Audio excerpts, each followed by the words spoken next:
आज बच्चों हम एस्टेट केमिस्ट्री का 2019 का पेपर सॉल्व करेंगे। पहले हम 20 और 21 वाला सॉल्व कर चुके हैं। आज हम 19 वाला सॉल्व करेंगे। पहला क्वेश्चन देखिए क्या है। Which hydrocarbon on warming with mercuric sulphate and dilute sulphuric acid. ठीक है ना, क्या है? मर्क्यूरिक सल्फेट है हमारे पास HgSO4 है और सल्फ्यूरिक एसिड है H2SO4। Acid form carbonyl compound, किसके साथ वो कार्बोनिल कंपाउंड देता है? तो हम सबको पता है किसके साथ, एल्काइन के साथ। घुमा फिरा के ये दोनों पेपर में ये क्वेश्चन था बच्चों, ठीक है, तो इसीलिए हम कहते हैं प्रीवियस करने जरूरी है। अब नेक्स्ट देखो क्या है कि आपके पास टॉल्विन है और उसमें क्या है, क्रोमाइल क्लोराइड डाला है in the presence of CH2 और वहां पे एल्डिहाइड बन जाता है। इस रिएक्शन को आप क्या बोलते हैं? इसको हम कौन सी रिएक्शन बोलते हैं? Etard reaction. ठीक है, अब नेक्स्ट क्वेश्चन देखो क्या है। नेक्स्ट है हमारे पास कि अपने पास नाइट्रोबेंजीन हमें दे रखा है और उसमें FeHCl डाल रखा है, तो ए क्या बनने वाला है? ए हमारे पास बन जाएगा एनिलीन, क्योंकि रिडक्शन कर दिया है यहाँ पे, तो क्या बन जाएगा भाई? NH2 यहाँ पे बन जाएगा। NH2 की रिएक्शन NaNO2 प्लस HCl से कर रखी है, तो यहाँ पे डाइजोनियम बनेगा। क्या बन जाएगा? डाइजोनियम। डाइजोनियम कैसा दिखाई देता है? ये N2 पॉजिटिव और Cl नेगेटिव। फिर उसकी रिएक्शन किससे कर रखी है? H2O के साथ कर रखी है। किसके साथ कर रखी है? H2O के साथ कर रखी है। तो यहाँ पे क्या बन जाएगा वो हमें बताना है, ठीक है। तो यहाँ पे जैसे आप इसकी रिएक्शन H2O के साथ करते हो तो यहाँ पे क्या बन जाता है बच्चों? यहाँ बन जाता है फिनोल, ठीक है। क्या बन जाएगा? यहाँ पे फिनोल बन जाएगा। यहाँ ये हट के OH आ जाता है, ठीक है ना। अब देखो, अगर आप नेक्स्ट देखो 94, इसमें क्या है?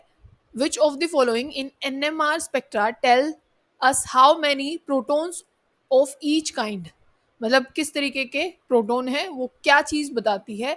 नंबर ऑफ सिग्नल ये बात बताते हैं कि कितने तरीके के भाई वहां पे सिग्नल है, या पोजीशन ऑफ सिग्नल, या इंटेंसिटी ऑफ सिग्नल, या स्प्लिटिंग ऑफ सिग्नल। तो ये क्या चीज बताते हैं हमें? ये बताते हैं इंटेंसिटी ऑफ सिग्नल कि कितने प्रोटॉन है, हाउ मैनी प्रोटॉन्स, ठीक है। तो वो हमें कौन बता देता है? Intensity of signals. बात समझ गए ना। अब नेक्स्ट क्वेश्चन देखो क्या है। Ozonolysis of which of the following alkene gives propane 2,1 and methanal. तब भी देखो बच्चों, आपको ओजोनोलिसिस करनी होती है। मान लीजिए आपके पास, आप कोई भी एल्कीन लेंगे, ठीक है, ये एल्कीन है, तो आप क्या करेंगे? इसको भी डबल बॉन्ड ऑक्सीजन दे देंगे, इसको भी डबल बॉन्ड ऑक्सीजन, ठीक है ना। ऐसे कुछ हो जाता है। तो हमसे पूछा है कि किस में प्रोपेन 2,1 बनने वाला है और किस में मिथेनल बनने वाला है। तो अगर आप ये देखें 2 मिथाइल प्रोपीन, 2 मिथाइल प्रोपीन कैसे बनेगा? यहाँ पे हम क्या लगा दें? CH3, ठीक है।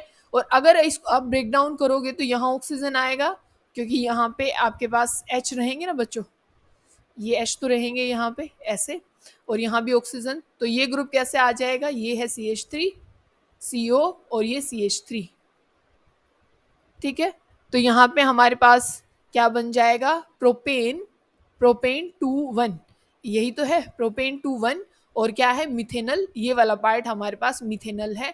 क्या हो जाएगा? CO, ये H और ये H, ठीक है। बात समझ में आ गई। ये ओजोनोलिसिस वाला तब भी क्वेश्चन आए तो कुछ ऐसे आपको सॉल्व करना है। नेक्स्ट देखो क्या है। Which of the following artificial sweetener is methyl ester dipeptide formed from aspartic acid and phenylalanine, ठीक है। एस्पार्टिक एसिड है ना, तो ये इसमें कौन सी शुगर बनती है? ये रिएक्शन करने से एस्पार्टेम बनती है बच्चों। क्या बनती है? एस्पार्टेम। अब नेक्स्ट देखो, shift of absorption maximum toward shorter wavelength is. हमसे क्या पूछा गया है? शॉर्टर वेवलेंथ की तरफ, ठीक है, उसको हम क्या बोलते हैं? उसको बोला जाता है हिप्सोक्रोमिक शिफ्ट। अगर ज्यादा वेवलेंथ होती तो बेथोक्रोमिक शिफ्ट। अब नेक्स्ट क्वेश्चन देखो बच्चों क्या है। Which of the following ion is paramagnetic. Paramagnetic वो होते हैं जिसके पास क्या रहेंगे? अनपेयर्ड इलेक्ट्रॉन रहेंगे। तो यहाँ पे जो GD है, गैल्लोनियम है, सिर्फ इसी के पास क्या होते हैं? अनपेयर्ड इलेक्ट्रॉन होते हैं। ये हमारे पास कुछ ऐसे रहती है। 4F यहाँ पे 7 होता है, और यहाँ पे अपने पास जो D होता है उसमें एक इलेक्ट्रॉन होगा, और यहाँ पे जो S रहेगा, S में यहाँ पे बच्चों 2 इलेक्ट्रॉन रहते हैं। तो दोनों को बाहर निकालोगे तो S में कितने? 7 इलेक्ट्रॉन है। तो ये पैरामैग्नेटिक की नेचर की होती है। इन सब में कोई भी अनपेयर्ड इलेक्ट्रॉन नहीं है। तो ये क्या है? सीरियम में तो होते ही 4 इलेक्ट्रॉन है, तो चारों के चार बाहर निकल गए, तो यहाँ पे क्या है, ये क्या नहीं होगा, पैरामैग्नेटिक नहीं होगा, जीडी होगा सिर्फ। नेक्स्ट देखो क्या है फिर, विच of the following do not give red brown precipitate with falling reagent. Falling reagent के साथ कौन प्रेसिपिटेशन नहीं देने वाला, मतलब रिएक्ट कौन नहीं करने वाला। देखो सोचने वाली बात है, ये तीनों सिमिलर हैं, मतलब इनमें सिमिलैरिटी क्या है, इनमें सिमिलैरिटी ये है कि भाई ये एलिफेटिक नेचर के हैं, तो फैलिंग एरोमेटिक एल्डिहाइड के साथ रिएक्शन नहीं करता है, इसके साथ एरोमेटिक एल्डिहाइड के साथ, तो आंसर जो फर्स्ट है वो इसका करेक्ट हो जाएगा। ठीक है, अब नेक्स्ट देखो इसमें क्या है, ये रिएक्शन हमें दे रखी है, the above reaction is application of which of the following reaction, ये किसका एग्जाम्पल है या एप्लीकेशन है। अब देखो यहाँ क्या होगा, भाई बेस डाल रखा है, बेस क्या करता है, प्रोटोन को निकालता है, तो यहाँ CH3 इसका एक प्रोटोन निकाल दो CH2 और ये हो जाएगा नेगेटिव। देखो कार्बोनिल कैसे रिएक्शन करता है, भाई ये जो डबल बॉन्ड है वो यहाँ शिफ्ट हो जाएगा और यहाँ आ जाएगा नेगेटिव, क्या आ जाएगा, नेगेटिव यहाँ पे आ जाएगा, और इस कार्बन पे क्या आ जाएगा, इस वाले कार्बन पे आ जाएगा पॉजिटिव चार्ज। बच्चों क्या आ जाएगा, पॉजिटिव चार्ज यहाँ पे आ जाएगा, और पॉजिटिव अगर यहाँ पे आ गया तो ये जो CH2 नेगेटिव है, ये CH2 नेगेटिव यहाँ अटैक करेगा। ठीक है, मतलब साइक्लाइजेशन तो होगी, ये क्या बन गया वो देखो, ये बना देते हैं कि क्या हुआ, इसने यहाँ पे अटैक कर दिया। ठीक है, और यहाँ पे ये O नेगेटिव बच गया, तो जो H अभी CH2 का बाहर निकला था ना, ये वाला बेस ने जो H बाहर निकाला था वो इसके पास आ जाएगा, क्योंकि वो H पॉजिटिव फॉर्म में गया, तो H आ गया इसके पास, और ये सब कुछ ऐसे ही है, और ये भी ऐसे ही जुड़ा हुआ है इसके साथ। अब क्या होगा कि एक H और एक ये OH, पानी बाहर निकल जाएगा और यहाँ आ जाएगा डबल बॉन्ड। ये किस में आपने पढ़ा है, एल्डोल कंडेंसेशन में, जहाँ क्या होता है बच्चों, एल्डिहाइड और ये अल्कोहल। ठीक है, ये दो चीजें यहाँ पे मतलब इन्वॉल्व होती हैं, तो यहाँ पे प्रोडक्ट बन जाएगा। नेक्स्ट देखो क्या है, in which of the following property the enantiomer are different, मतलब किस प्रॉपर्टी में एनेंशियोमर जो है वो क्या होते हैं, डिफरेंट होते हैं। रिफ्रैक्टिव इंडेक्स में नहीं, सेम होता है। डायरेक्शन ऑफ ऑप्टिकल रोटेशन, बिल्कुल एनेंशियोमर या तो आप लिवो रोटेटरी बोलते हैं या फिर आप डेक्स्ट्रो रोटेटरी। ठीक है, तो या तो लाइट राइट की तरफ जा सकती है या फिर लेफ्ट की तरफ, तो वो डायरेक्शन ऑफ लाइट में ही हो सकता है। नेक्स्ट देखो क्या है, which of the following ion has the highest magnetic moment, जितने ज्यादा अनपेयर्ड इलेक्ट्रॉन उतनी ज्यादा मैग्नेटिक मोमेंट होगी। अब देखो Mn का देख लेते हैं, Mn होती है अपने पास ये 3d5 और 4s2, Mn2 पॉजिटिव है, दो इलेक्ट्रॉन निकाल लो, 5 अनपेयर्ड बच गए, मैक्सिमम 5 ही अनपेयर्ड हो सकते हैं, तो जितने ज्यादा अनपेयर्ड इलेक्ट्रॉन उतना ही ज्यादा मैग्नेटिक मोमेंट, तो जो अपना थर्ड ऑप्शन है वो क्या हो जाएगा, करेक्ट। 5 से ज्यादा अनपेयर्ड तो नहीं हो सकते ना, तो आंसर तो यही होगा। फिर क्या है, द मोनोमर ऑफ ग्लाइप्टल, ये भी पहले क्वेश्चन आया हुआ है, तो क्या हो जाएगा, इथाइलिन ग्लाइकोल और थैलिक एसिड, यहीं से G और ये P थैलिक एसिड, ये तीसरा ऑप्शन करेक्ट हो जाएगा। अब नेक्स्ट क्वेश्चन देखो क्या है, CH2 double bond CH2 plus में HBr, और ये हमें प्रोडक्ट भी दे रखा है और हमसे पूछा गया है कि ये किस तरीके की रिएक्शन है, तो ये है इलेक्ट्रोफिलिक एडिशन रिएक्शन। बच्चों कैसी है, इलेक्ट्रोफिलिक एडिशन रिएक्शन किस तरीके से होती है, अगर वो आप बताएं तो क्या बताएंगे, पहले आप एक बारी मतलब CH2 की अगर आप रिएक्शन करें, ठीक है, जैसे हम अब बनाएं, अगर भाई ये ऐसे है, डबल बॉन्ड CH2 है, तो मान लो आपने ये किया, भाई यहाँ इलेक्ट्रॉन चले गए, ये नेगेटिव, ठीक है, ये क्या हो गया, यहाँ पे नेगेटिव चार्ज यहाँ पे आ गया और यहाँ पे क्या आ गया, पॉजिटिव चार्ज आ गया, और ये H पॉजिटिव होगा और साथ में Br नेगेटिव होगा, तो H पॉजिटिव एडिशन किसका हो रहा है, इलेक्ट्रोफाइल का एडिशन हो रहा है, तो इसी वजह से मैंने इलेक्ट्रोफिलिक एडिशन रिएक्शन लगा दिया। ठीक है, अब नेक्स्ट देखो क्या है, ये भी पुराना ही क्वेश्चन है, पहले पेपर में आ चुका है ये, what is the product of the reaction given below, ये भाई यहाँ से प्रोडक्ट क्या आएगा, हमने देखा था कि अगर हीट और यूवी होता है या फिर NBS होता है, एन ब्रोमोसक्सेनामाइड, तो वहां पे एलाइलिक हेलोजिनेशन होता है, तो Br आ जाएगा इस पोजीशन पे, डबल बॉन्ड को वो कुछ कहेगा नहीं, तो आंसर जो फर्स्ट है वो क्या हो जाएगा बच्चों, इसका करेक्ट हो जाएगा। अब नेक्स्ट देखो 106 कार्बाइल अमीन रिएक्शन है, बिल्कुल देखते ही पता आपको लग जाना चाहिए कि तब भी आप CHCl3 KOH और अमीन की रिएक्शन करते हैं तो वहां पे आइसोसाइनाइड बनता है, ठीक है, जिसकी फाउल स्मेल होती है, ये टेस्ट हुआ करता था अमीन का, ठीक है, आपने 12th क्लास में पढ़ा होगा। अब नेक्स्ट देखो ये HVZ रिएक्शन है, Hell Volhard Zelinsky reaction, the product of the following reaction, आपको ये कार्बोक्सिलिक दे रखा है, Cl2 और रेड फॉस्फोरस है, H2O की प्रेजेंस में, तो जो अल्फा जो कार्बन होता है उसके हाइड्रोजन हटते हैं और वहां पे क्या आ जाता है, क्लोरीन। तो फर्स्ट ये होगा कार्बन और ये सेकंड, तो 2 क्लोरोब्यूटेनोइक एसिड हमें प्रोडक्ट मिलेगा, क्योंकि अल्फा जो कार्बन है उसके हाइड्रोजन रिमूव होते हैं बच्चों और किसी के नहीं होते, तो 3 और 4 का तो मतलब है ही नहीं। बात समझ में आ गई ना। अब नेक्स्ट देखो क्या है, ये क्वेश्चन भी अच्छा है। When Br2 is added to, इसमें हमें Br2 ऐड कराना बच्चों, क्या Br2 इसमें हमें ऐड कराना है, तो होगा क्या मान लो आप क्या करें, आप Br2 की बात कर रहे हैं और अगर आपने इसकी कभी ब्रेकडाउन देखी तो हम कई बार क्या करते हैं, इसको एक बार पॉजिटिव फॉर्म में और एक बार किस में, नेगेटिव फॉर्म में इसकी ब्रेकडाउन करते हैं। जैसे Br2 हमने ऐड किया तो यहाँ पे ये Br और इसके ऊपर क्या आ जाता है, पॉजिटिव चार्ज, ठीक है ना।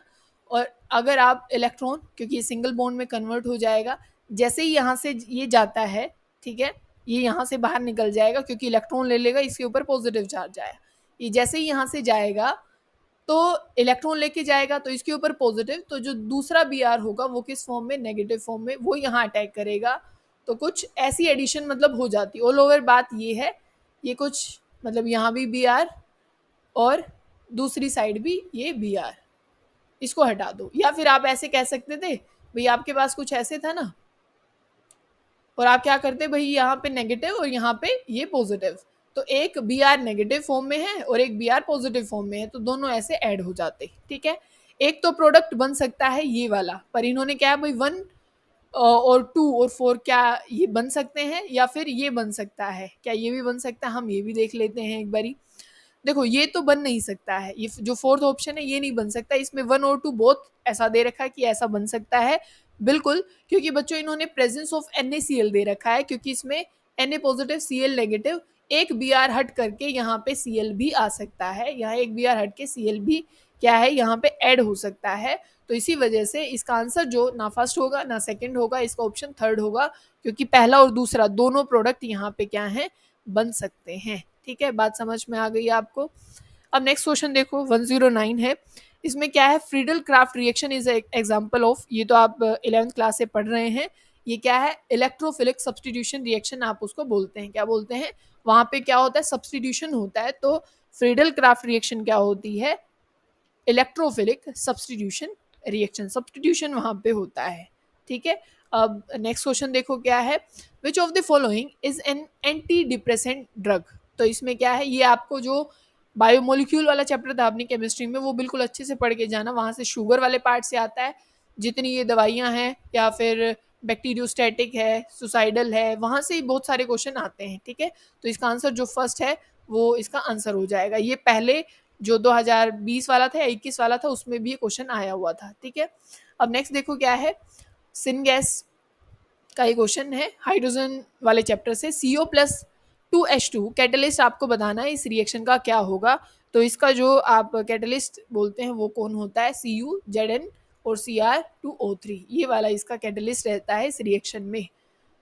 अब देखो glucose on reaction with bromine, ये भी क्वेश्चन हम कर चुके हैं, 21 वाले में भी आया था, ये क्या बनाता है यहाँ पे, ब्रोमीन की तब ग्लूकोज के साथ रिएक्शन होती है तो वहां पे ग्लूकोनिक बनता है।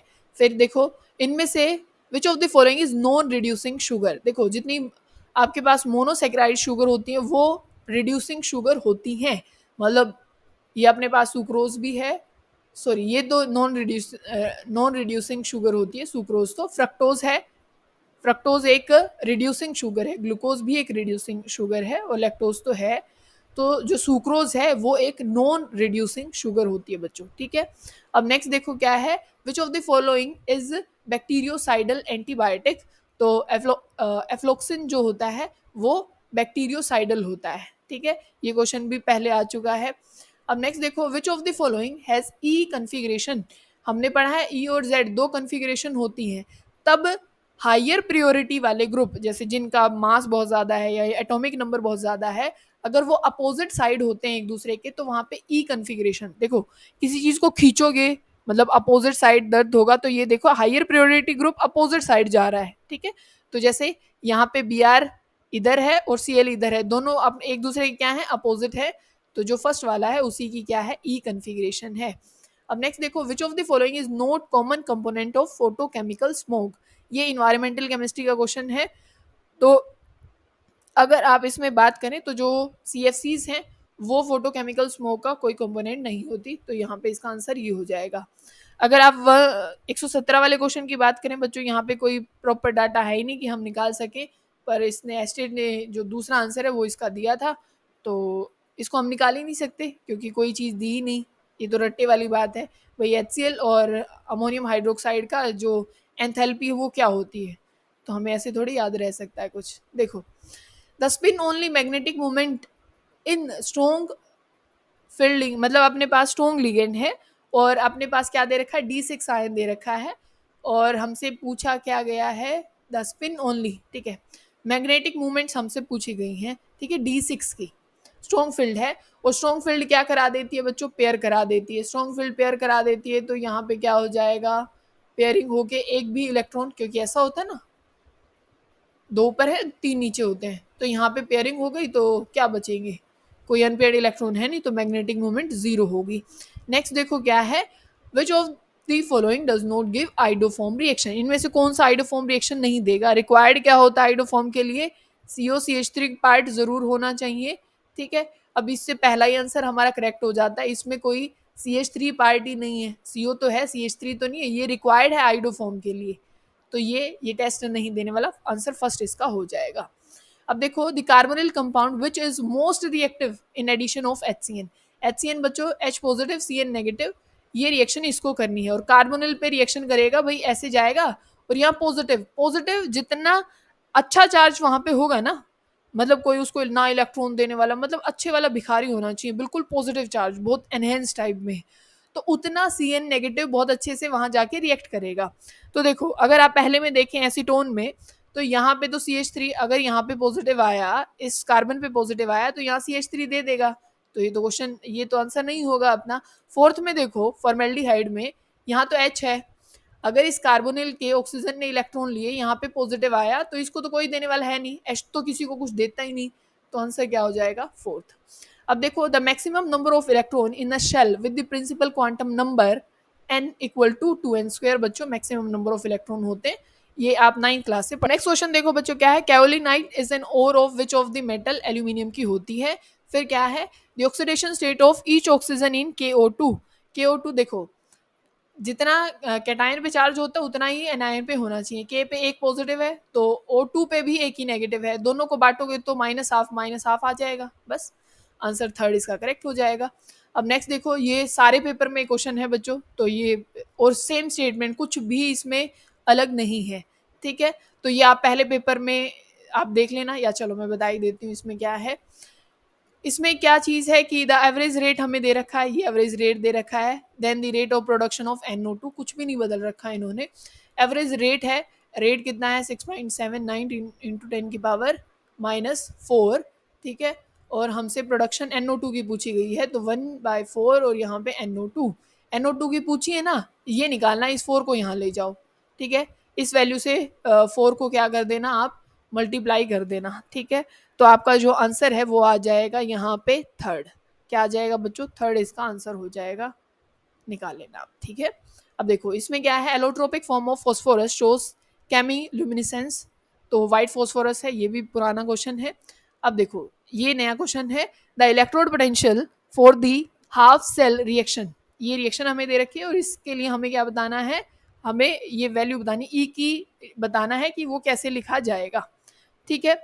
अब देखो एक्चुअल में कैसे लिखते हैं हम लिखते हैं E is equal to E0 plus plus नहीं सॉरी माइनस लिखते हैं, माइनस RT, और यहाँ NF, और यहाँ पे होता है LN, लोग में होता तो 2.303 वैल्यू होती, और यहाँ प्रोडक्ट बाय में रिएक्टेंट, ठीक है। देखो अपने पास क्या है, अब प्रोडक्ट जो है वो सॉलिड है, और सॉलिड की वैल्यू 1 मानी जाती है, सॉलिड की वैल्यू 1 मानी जाती है बच्चों, तो ये हो जाएगा E is equal to E0 minus RT, N की वैल्यू 1 है क्योंकि एक ही इलेक्ट्रॉन है, तो यहाँ पे F LN, प्रोडक्ट 1 है, और रिएक्टेंट के पास हमारे पास AG, ये ऐसे है पॉजिटिव, ठीक है। अगर मैं इसको उल्टा कर लूँ, मतलब AG को ऊपर ले जाऊँ, तो ये वैल्यू प्लस में हो जाएगी, तो जो अपना सेकेंड आंसर है वो बिल्कुल करेक्ट है, सेम है ना, मैच हो रहा है। तो ये इसका आंसर है। Which of the following element is member of चाल्कोजन? चाल्कोजन होते हैं जो ऑक्सीजन फैमिली है। चाल्कोजन मतलब ओर फॉर्मिंग, और जैसे ऑक्साइड की हैं, सल्फाइड की होती हैं, तो कौन हो जाएगा? सेलिनियम, क्योंकि OSSE सेलिनियम ही उसका है मेंबर। ठीक है, अब ये देखो, थोड़ा सा ध्यान से समझना इस क्वेश्चन को। यहाँ पे क्या है कि in which of the following reaction goes in the reverse direction when the pressure is increase? अगर प्रेशर को इंक्रीज किया जाए तो कौन सी रिएक्शन बैकवर्ड डायरेक्शन में जाएगी? ठीक है, अब देखो, मैं डायरेक्ट कंसेप्ट समझा देती हूँ आपको। अगर डेल्टा एन जी, ठीक है, जो डेल्टा एन जी होता है, अगर उसकी वैल्यू पॉजिटिव आती है, अगर उसकी वैल्यू पॉजिटिव आती है, तो उन रिएक्शन के लिए बच्चों लो प्रेशर चाहिए होता है और हाई वॉल्यूम चाहिए होती है। बात समझे ना, कि अगर ऐसी रिएक्शन है जिनके लिए डेल्टा एन जी ज्यादा है, पॉजिटिव है, तो उन रिएक्शन को फॉरवर्ड ले जाने के लिए लो प्रेशर करना होता है और हाई वॉल्यूम चाहिए। जैसे इसमें देखो, सिर्फ गैसियस जो मोल है वही गिनते हैं, सॉलिड नहीं गिनते। तो देखो, अभी प्रोडक्ट साइड क्या है? प्रोडक्ट माइनस रिएक्टेंट करते हैं ना, प्रोडक्ट में 2 हैं, माइनस रिएक्टेंट यहाँ पे एक ही है, तो आंसर हमारा 1 आया, पॉजिटिव में आया। तो इस रिएक्शन के लिए क्या होना चाहिए भाई? लो प्रेशर और हाई वॉल्यूम, तभी ये फॉरवर्ड में जाएगी। पर इन्होंने क्या कहा कि अगर प्रेशर बढ़ा दें तो रिएक्शन बैकवर्ड में जाना शुरू कर दे, तो यही तो आंसर होगा इसका। क्योंकि अगर मैंने प्रेशर क्या किया? बढ़ाया। इसको एक्चुअल में क्या चाहिए भाई? प्रेशर कम करो तब मैं फॉरवर्ड में जाऊंगी, और हम क्या कर रहे हैं? उल्टा, प्रेशर हम बढ़ा रहे हैं, तो ये अपने आप किस में चली जाएगी? बैकवर्ड डायरेक्शन में। तो आंसर जो थर्ड है वो करेक्ट हो जाएगा। अब नेक्स्ट देखो क्या है? The standard molar enthalpy of formation at 298 kelvin is not zero for which of the following substance? Zero किसके लिए नहीं होगी? जीरो उनके लिए होती है जो बच्चों अपनी स्टैंडर्ड स्टेट में प्रेजेंट होते हैं। मतलब ग्रेफाइट, आपको पता है भाई, जो कार्बन है वो ग्रेफाइट फॉर्म में मिल जाता है।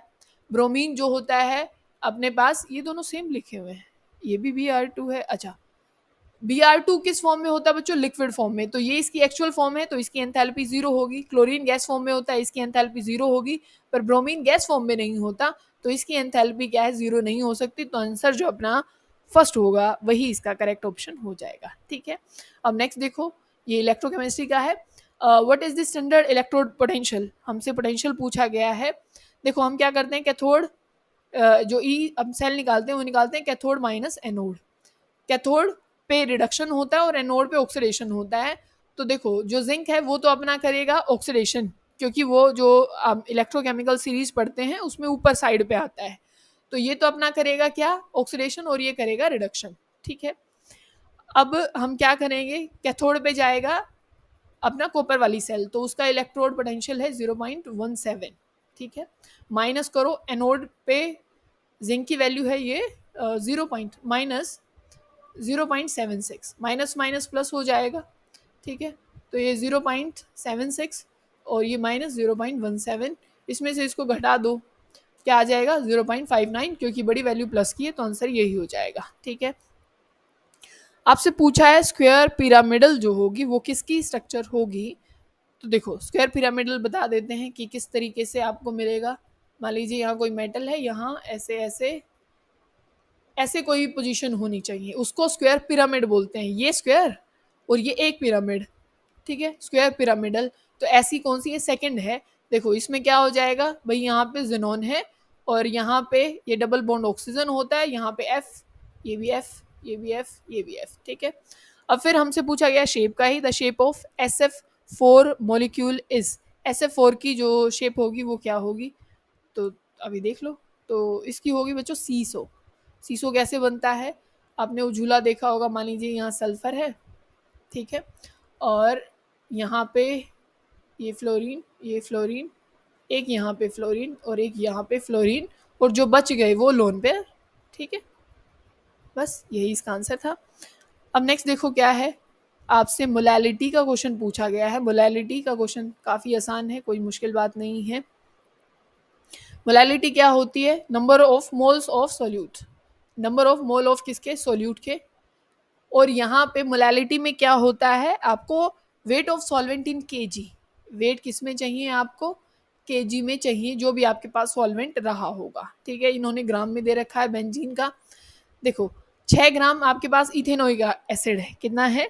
6 ग्राम इथेनोइक एसिड है, और अगर आप इथेनोइक एसिड का मास निकालेंगे तो वो 60 आएगा। इथेनोइक अपना है CH3COOH, ठीक है। तो यहाँ पे आंसर क्या आ जाएगा, मोल आगे 0.1, ठीक है। तो मोलैलिटी मोल पुट करो 0.1, मास जो अपना बेंजीन है या जो सॉल्वेंट है उसका 200 ग्राम दे रखा है। चाहिए क्या मुझे, क्या चाहिए बच्चों, हमें चाहिए केजी में। तो आप उसको 1000 से क्या कर दोगे, डिवाइड कर दोगे, तो 0.2 आंसर आ जाएगा, क्योंकि 200 है और उसको 1000 से डिवाइड कर देंगे तो ठीक लिखा होगा 0.2। तो अपने पास जो आंसर क्या आएगा, कितना है ये 133, ये इसका आंसर बच्चों 2 आ जाएगा, ठीक है।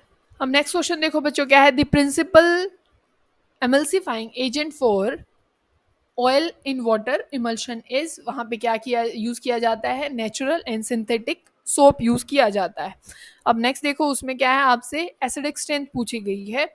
उसमें अब देखो ये कुछ ऑप्शन दे रखे हैं, तो सबसे पहले तो जितना ज्यादा कोई इलेक्ट्रोनेगेटिव ग्रुप जुड़े होते ना उतना ज्यादा वो एसिडिक होगा, ठीक है। तो अगर आप देखो, अब ये बताओ इन दोनों में से कंपेयर करो कि एसिडिक ज्यादा कौन होगा, ये वाला कि ये वाला। देखो मैंने बोला था जितना ज्यादा नेगेटिव चार्ज स्टेबल होगा वो उतना अच्छा एसिड होता है। बच्चों ये नेगेटिव चार्ज यहाँ स्टेबल, ये ऑक्सीजन तो कर लेगा पर CH3 इसको और इलेक्ट्रॉन दे देगा, पहले से नेगेटिव है कोई और इलेक्ट्रॉन दे दे मतलब और नेगेटिव हो जाएगा तो अनस्टेबल होगा, ठीक है। मतलब ये एसिडिक कम है, ठीक है। उससे ज्यादा अपने पास जो फॉर्मिक एसिड है वो ज्यादा है। तो इसमें किसको दिखा रखा है, इसमें तो F वाला, ये तो बिल्कुल ही गलत है। इसमें CH3 वाले को दिखा रखा है, ये भी गलत है। और इस वाले को सबसे एसिड दिखा रखा है, ये तो बिल्कुल ही गलत हो गया। तो CF3 वाला सबसे ज्यादा एसिडिक होगा, फिर CN वाला होगा, फिर अपने पास फॉर्मिक एसिड होगा, और फिर लास्ट में सबसे ये होगा, ठीक है। अब नेक्स्ट देखो क्या है, for the first order reaction the time required for 99%, 99.9 completion reaction how many times that required for 50% completion। तो यहाँ पे एक रिलेशन होता है बच्चों टी हाफ का और 99% का, वो होता है 10 टाइम्स ऑफ टी हाफ, ठीक है। तो यहाँ पे कितने टी हाफ लग जाएंगे, 10 टाइम्स लग जाएगा, ठीक है। अब नेक्स्ट क्वेश्चन देखो, कॉलरस ला का है ये question, the strong electrolyte NaOH, ठीक है। एक बार पेन बदल लेते हैं, NaOH है और आपके पास NaCl है और BaCl2 है, BaCl2, ये NaCl। मोलर कंडक्टिव, आपको ये कंडक्टिविटी इनकी वैल्यू दे रखी है, क्या क्या दे रखी हैं ये आप लिख लेना भाई। ये है 248.1 इंटू 10⁻⁻4, फिर दे रखी है ये 126.5 इंटू 10⁻⁻4, फिर इसकी है 280 और 10⁻⁻4, ठीक है। ऐसे कोई ये वैल्यूज दे रखी हैं। इनमें आपको क्या बताना है, आपको निकालनी है BaOH ट्वाइस की, BaOH ट्वाइस इसकी बतानी है। अब इनमें से ये कैसे बनाओगे वो आपको समझना है पहली बात तो, ठीक है।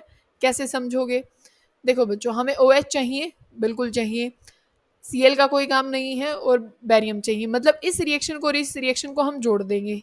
कैसे, देखो BaCl2 प्लस में NaOH और माइनस कर देंगे NaCl को, माइनस किसको कर देंगे, NaCl को। पर रिएक्शन बच्चों बैलेंस होनी जरूरी है, ठीक है, ये भी बहुत जरूरी है। NaCl को कैसे, प्रोडक्ट में मुझे क्या चाहिए अपना BaOH का ट्वाइस, BaOH का ट्वाइस मुझे चाहिए, तो बैरियम आ जाएगा यहाँ से, Na आ जाए, ये OH आ जाएगा यहाँ से, ये दोनों जुड़ जाएंगे और माइनस क्या कर दिया NaCl। पर अभी ये बैलेंस नहीं है। बैलेंस कैसे नहीं है कि भाई मान लो आप NaOH की बात कर रहे हैं, तो NaOH तो एक ही OH निकाल के देने वाला, और मुझे कितने चाहिए, हमें 2 चाहिए बच्चों, बात समझ गए ना, हमें क्या चाहिए, हमें 2 चाहिए।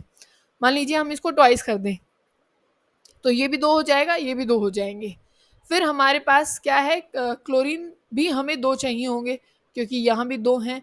तो NaCl को भी आप किससे मल्टीप्लाई कर देंगे, आप 2 से मल्टीप्लाई कर देंगे। और फिर बैरियम हाइड्रोक्साइड तो हमारे पास क्या है, वो बनी जाएगा। या कुछ और भी कुछ चाहिए, और तो कुछ नहीं चाहिए, और तो सब सिंगल ही है। ये BaOH का ट्वाइस आ जाएगा क्योंकि 2 OH आ जाएंगे फिर हमारे पास, मतलब ये भी 2 और ये भी 2, ठीक है। फिर 2 Na से 2Na कट जाएंगे, कट जाएंगे कि नहीं कट जाएंगे, ये 2Na से ये 2Na कट जाएंगे, और ये 2Cl हो गए ना, ये Cl 2 और यहाँ से 2Cl ये कट जाएंगे, और बच क्या जाएगा, ये बैरियम और ये 2OH, ठीक है। अब सेम इनकी वैल्यूज के साथ करना है, सेम इनकी वैल्यूज के साथ करना। NaOH जो है कितना कर दिया 2 टाइम्स, तो इसको किससे मल्टीप्लाई कर दोगे 2 से, 2 से मल्टीप्लाई किया। NaCl को भी किससे मल्टीप्लाई किया 2 से, 2 से मल्टीप्लाई इसको भी कर दो। अब बैरियम क्लोराइड का तो हमने कुछ नहीं किया ना, तो उसको यूं का यूं रहने दो। वैल्यू कैसे निकली है, और वैल्यू निकली है कि भाई BaCl2 प्लस में NaOH करो, मतलब इसकी वैल्यू को और इसकी वैल्यू को तो जोड़ दो और माइनस कर दो इसकी वैल्यू को, तो आपके पास आंसर किसका आ जाएगा, BaOH का ट्वाइस का, ठीक है। बात समझ में आ गई ना। तो अगर आप इसका आंसर देखें तो इसका आंसर हो जाता है बच्चों ये सेकेंड, ठीक है। रिएक्शन बैलेंस कर लेना और किससे क्या प्रोडक्ट हमें मिलेगा वो भी ध्यान रखना। अब नेक्स्ट क्वेश्चन देखो, ये काफी काम का है और थोड़ा सा सीखने का भी है। आपसे क्या पूछा गया है, आपसे पूछा गया है यहाँ पे मोलर सॉल्युबिलिटी किसकी, जो निकल हाइड्रोक्साइड है उसकी मोलर सॉल्युबिलिटी हमसे पूछी गई है। कैसे निकालोगे, देखो एक बार थोड़ी जगह बनाते हैं, देखो। और ये किस में है, NiOH का ट्वाइस, ये है बच्चों 0.1 m NaOH, NaOH है। आप इसकी अगर इसको आयनाइज कर देते हैं तो आपके पास आ जाता है Na पॉजिटिव प्लस में OH नेगेटिव। कंसंट्रेशन उसकी कितनी दे रखी है 0.10, ये भी कितना बन जाएगा 0.10, ये भी कितना बन जाएगा 0.10। निकल का जो हाइड्रोक्साइड होगा, क्योंकि हाइड्रोक्साइड की जो कंसंट्रेशन है वो क्या दे रखी है 0.1 दे रखी है, वो भी NaOH से निकल रहा है। निकल हाइड्रोक्साइड की अगर आप बात करें तो मान लीजिए इसकी S है, इस जो हम कंसंट्रेशन मान रहे हैं सॉल्युबिलिटी के उस पे, और ये क्या बन जाएगा निकल 2 पॉजिटिव और साथ में क्या निकल जाएगा OH 2OH नेगेटिव, तो ये S बनेगा, तो ये कितने बन जाएंगे 2S। Total OH negative concentration कितनी हो गई, उसकी कंसंट्रेशन हो गई 0.10 प्लस में 2S, ठीक है, ऐसा हो गया। अब ये देखो क्या है, दी आयनिक प्रोडक्ट ऑफ NiOH का ट्वाइस, ये वैल्यू दे रखी है 2 इंटू 10⁻15। बच्चों 10⁻15, तो आयनिक प्रोडक्ट कितना कम है, बात समझ रहे हो ना, आयनिक प्रोडक्ट बहुत ज्यादा कम है। तो इसकी कंसंट्रेशन के कंपैरिजन में हम इस 2S को क्या कर सकते हैं भाई, इसके कंपैरिजन में ये तो बिल्कुल कुछ भी नहीं आया है, ठीक है, तो हम इसको नेग्लेक्ट कर सकते हैं इस 2S को। तो निकल का जो आयनिक प्रोडक्ट की जो वैल्यू है KSP के लिए हम क्या लिख सकते हैं, KSP निकल के लिए लिखी जा रही है, वो लिखी जाएगी यहाँ पे निकल 2 पॉजिटिव और यहाँ पे अपने पास क्या आ जाएगा OH नेगेटिव, ठीक है, क्योंकि आप ये जानते हो ना पावर बन जाती है और आगे भी वो ट्वाइस आ जाता है जो कि हमने लिखा हुआ है 2S। तो निकल तो S है यहाँ पे सॉल्युबिलिटी, और कंसंट्रेशन हमने क्या लिखी थी 0.10, ठीक है, और यहाँ पे ये 2S था प्लस में 2S और इसका स्क्वायर, तो इसको तो हमने नेग्लेक्ट कर दिया, इस 2S को हमने हटा दिया, तो ऑल ओवर बचा S 0.10, ठीक है, और इसका स्क्वायर, ठीक है, और सॉल्युबिलिटी प्रोडक्ट हमारे पास क्या है 2 इंटू 10⁻15, ठीक है। इस वैल्यू को यहाँ ले आना, इसका स्क्वायर करके, इसका स्क्वायर हो जाएगा 0.1, इसको डिवाइड कर दीजिएगा 0.1 से, ठीक है, बात समझ में आ गई, ठीक है। अब देख लीजिए इसको, इसका आंसर क्या आ जाएगा, तो एक यहाँ पे वैल्यू कट जाएगी 14 हो जाएगा, अब ये कौन सा है सेकंड, इसका आंसर हो जाएगा, ठीक है। अब नेक्स्ट देखो क्या है, misch metal alloy consist of 95% of which of the following metal. आप सबको पता है कि मिस्क मेटल में कौन होते हैं, लैंथेनोइड्स होते हैं, तो आंसर सेकंड हो जाएगा। अब देखो which of the following species do not show disproportionation reaction, देखो जो ऑक्सीडेशन भी करे और रिडक्शन भी, उसको बोलते हैं हम डिस्प्रोपोर्शनिएशन रिएक्शन। अगर जो मैक्सिमम ऑक्सीडेशन स्टेट में होगा वो अपनी रिडक्शन तो कर सकता है पर ऑक्सीडेशन नहीं कर सकता, तो जो ClO4 नेगेटिव है यही डिस्प्रोपोर्शनिएशन रिएक्शन शो नहीं करेगा, क्योंकि ये +7 में है, इससे ज्यादा इलेक्ट्रॉन तो दे नहीं सकता। तो मैंने बोला था कि जो ऑक्सीडेशन भी कर सके और रिडक्शन भी, तो ऐसा ये पहला नहीं कर सकता। फिर क्या है, द वेवलेंथ ऑफ बॉल, मास दे रखा है 100 ग्राम, 100 ग्राम क्या दे रखा है हमें, मास दे रखा है, और वेवलेंथ हमसे पूछी गई है, ठीक है। लैम्डा होता है बच्चों h/mv, एच की वैल्यू बच्चों क्या है, ये है प्लैंक कांस्टेंट 6.6 इंटू 10 की पावर -34, और यूनिट क्या होती है केजी, और यहाँ पे मीटर स्क्वायर सेकेंड इनवर्स, ठीक है। मास क्या दे रखा है, ग्राम में दे रखा है, किस में कन्वर्ट कर दोगे, मास को कन्वर्ट कर दोगे आप केजी में, ठीक है। 1000 से डिवाइड कर देना। वेलोसिटी कितनी दे रखी है, 10 मीटर सेकेंड इनवर्स, ठीक है। आप इसको काट पीट लेना, ठीक है, मतलब काट पीट लेना, समझ गए होगे क्या करना है। तो आंसर जो फर्स्ट है बच्चों वो इसका आंसर आ जाएगा, ठीक है, जो फर्स्ट वाला है वो इसका आंसर करेक्ट हो जाएगा। अब नेक्स्ट देखो 142, विच of the following complex show linkage isomerism. Linkage मतलब भाई दो साइड हो, जो वहां लिगेंड है ना उसके पास दो साइड हो, कि वो भाई जैसे NO2 है, या फिर वो O से भी बॉन्ड बना सकता है और वो N से भी बना सकता है, ठीक है ना। नाइट्रेट भी हो सकता है, मतलब O साइड से भी जाएगा, O नाइट्रेट भी हो सकता है और N नाइट्रेट भी हो सकता है। तो जो पहला ही ऑप्शन है इसका वो क्या हो जाएगा, करेक्ट हो जाएगा। जी फॉर द स्पॉन्टेनियस, अब नेक्स्ट क्वेश्चन देखो जो क्या है, G for a spontaneous process at constant pressure and constant temperature, ठीक है।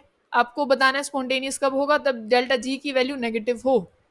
तो बच्चों इसमें इक्वल है, इसमें जी ज़्यादा है तो बराबर है, इसमें ही होगा, क्योंकि मतलब नेगेटिव वैल्यू हो, यहाँ पे ग्रेटर देन 0 दे रखा है तो इसका मतलब यही नेगेटिव होगा।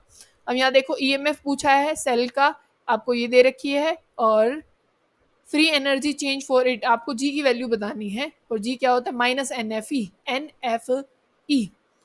एफ की वैल्यू दे रखी है फैराडे आपको पता है, एन आपको पता है number of electron involve reaction में कितने होंगे, तो जी कैसे निकालोगे, इलेक्ट्रॉन दो इन्वॉल्व होंगे, माइनस एफ क्या होता है फैराडे 96500, इंटू में ई की वैल्यू कितनी है 0.7, कितनी आ जाएगी 0.7। तो आंसर जो फोर्थ है बच्चों वो इसका करेक्ट होगा, इसको सॉल्व कर लेना आप जो यहाँ पे है, ठीक है। आंसर 4 करेक्ट हो जाएगा। Hall Heroult process is related with the metallurgy of which metal, aluminium का बच्चों हर पेपर में आया हुआ है। Which of the following statement is correct for emulsion, emulsion के लिए कौन सी करेक्ट है, they can be diluted by dispersed liquid, बिल्कुल भाई जैसे दूध का जो मतलब मिक्सचर होता है, इमल्शन लिक्विड इन लिक्विड हम बोलते हैं ना, तो जैसे या अल्कोहल है पानी है, आप उसको क्या कर सकते हो, उसको डाइल्यूट कर सकते हो, उसका डिस्पर्स्ड और लिक्विड डाल के वो डाइल्यूट हो जाएगा। तो आंसर जो फर्स्ट है वही करेक्ट है। इन्होंने बोला they do not show Brownian movement, Brownian movement तो दिखाएंगे ही, टिंडल इफेक्ट भी दिखाएंगे, और ये चीज़ उन्होंने क्या, दे can be broken into constituent of centrifugation, ऐसा तो बिल्कुल नहीं होता। अगर आपने पानी अल्कोहल को मिलाया क्या वो अलग हो जाएगा, पर ये सेंट्रीफ्यूगेशन, ये इमल्शन का एग्जाम्पल ये नहीं है बच्चों, अल्कोहल और जो मतलब पानी है इसमें दूध वाला एग्जाम्पल आता है, ठीक है, अल्कोहल वाला नहीं आएगा, जो दूध वाला है वो एग्जाम्पल आता है। अब नेक्स्ट देखो क्या है 147 आपसे पूछी गई है आयनाइजेशन एनर्जी, आपसे उसका ऑर्डर पूछा गया है। तो जो सबसे ज़्यादा आयनाइजेशन एनर्जी होती है बच्चों वो फ्लोरीन की, क्योंकि जैसे आप लेफ्ट टू राइट जाते हैं वहाँ पे आयनाइजेशन एनर्जी बढ़ जाती है, तो और तो किसी में फ्लोरीन की ज़्यादा दे ही नहीं रखी, तो जो फोर्थ आंसर वही करेक्ट है। The ideal gas compressibility factor of Z, Z बच्चों जो तब क्या हो जाता है उसके लिए 0 होता है, तभी आप उसको क्या बोलते हैं, आइडियल बोलते हैं। फिर क्या है, सॉरी 0 नहीं बच्चों 1 बोलते हैं तब, 1 नॉट 0, सॉरी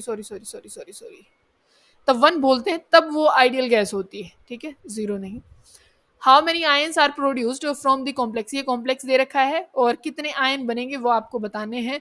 तो देखो कॉम्प्लेक्स तो टूटता है नहीं, ये अपना अलग आयन बना लेता है एक, ये वाले अपने आयन बनाएंगे, तो एक तो पूरा इस कॉम्प्लेक्स का और दो ये क्लोरीन के, तो टोटल कितने हो गए 3, तो 3 आंसर हो जाएगा। फिर क्या है 150 लास्ट क्वेश्चन है ये, the number of angular node for D orbital are, देखो जो एल होता है वही एंगुलर नोड होते हैं, क्या होते हैं, जो एल की वैल्यू होती है वही एंगुलर नोड होते हैं। तो डी के लिए एल की वैल्यू जैसे आप लिखते हो ना, एस के लिए 0 और अपना पी के लिए 1 और डी के लिए 2, तो 2 जो हो जाएगा वही एंगुलर नोड हो जाएगा, तो आंसर 3 वो करेक्ट हो जाएगा, ठीक है। नेक्स्ट जिसमें हम पढ़ेंगे बच्चों 2018 वाला पेपर आएगा, फिर 17 वाला, फिर 16 वाला, पूरी सीरीज हम कर लेंगे।